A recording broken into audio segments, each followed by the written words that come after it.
So to change over the drive sprocket, we're just going to prise that off nice and gently. Don't lose the circlip.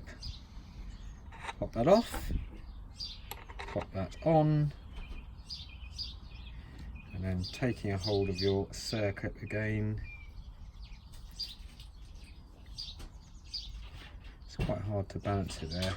And what I tend to do is get it in position there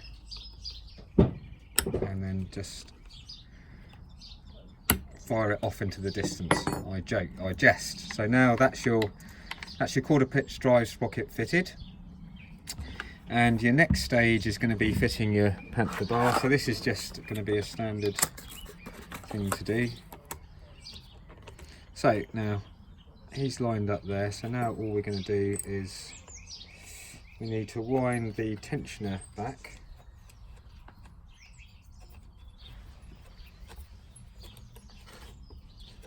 That tensioner easing back. Yeah, it's quite.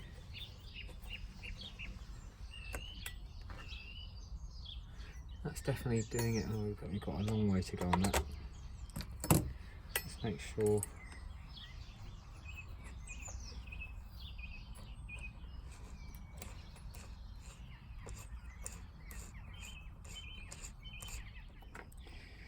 In fact, what I'll do is I'll push that there and just tension them up.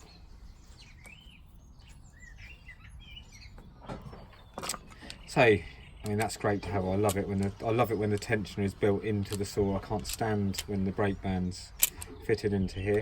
That goes on very easily on top of there. And there you go. You have your top-handled saw. You've changed it over to the quarter drive sprocket. So there's your 3/8 slow pro. You've changed it to the quarter. You put the Panther bar on, and there's your steel 71 PM3 superfine chain.